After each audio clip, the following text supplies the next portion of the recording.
जा आज तू हमरा से काहे नहीं फेड़ा तारा बतावा बतावा। अरे आज के बाद तू हमारा मोबाइल पे कबो फोन करी हजार और ना ही कबो हमसे मिले की कोशिश करी हजार।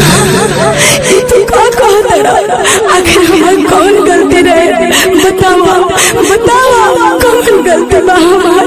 अरे कैसे बताई हमारा साथे जवन तू कइले बाड़ू को ना भुलाएल जा। अरे ना हमार तेरी मजबूरी बा जवन के हम अपना घर वाला लोग के इज्जत दे गतानी बाकी तोहरा तो धोखा नहीं करा।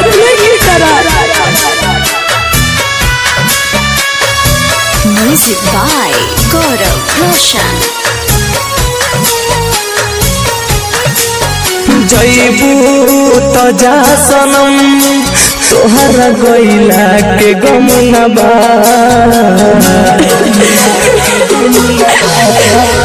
जईबू तो जा सनम तोहरा गइला के गम न बा। दिले बारू जवन जखम का कमबा। दिले बारू जवन जखम का कमबा। जईबू तो जा सनम तोहरा गइला के गम न बा।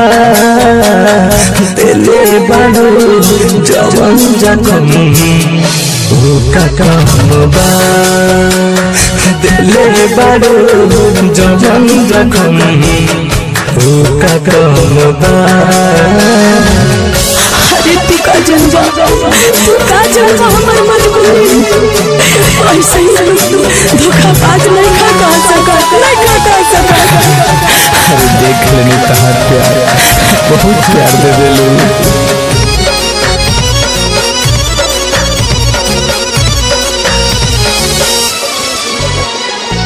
होते बियाह चला जईबू सनम तू तो पियाबा के घरे हो।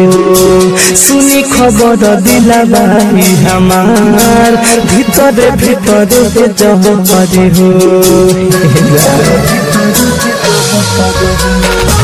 होते बियाह चला जईबू सनम तू तो पियाबा के घरे हो। सुनी खबर दिलाबाई हमार भीतर भीतर जरे हो।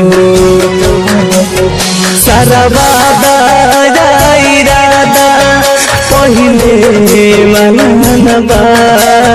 सारा वादा इरादा पहिले मनबा। दिले बारू जवन जखम का कमबा। दिले बारू जवन जखम का कमबा। ऐसा मत बोला अब हम उतने प्यार करेंगे जितना करत रही। एक बाद हम उतना प्यार करेंगे जितना करता नहीं। भूलिया मत हमरा के हम जाता नहीं।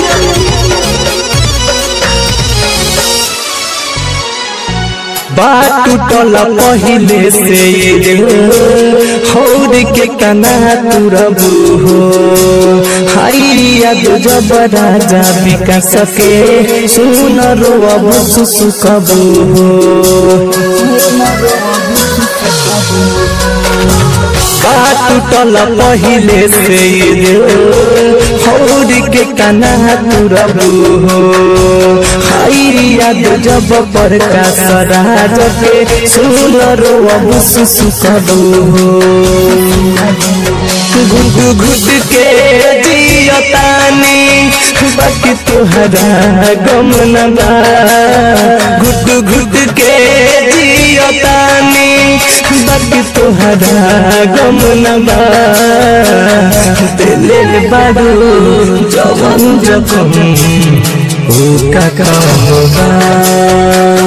दिले बारू जवन जखम का कमबा। बॉम्बे डिजिटल में रिकॉर्डिंग स्टूडियो छप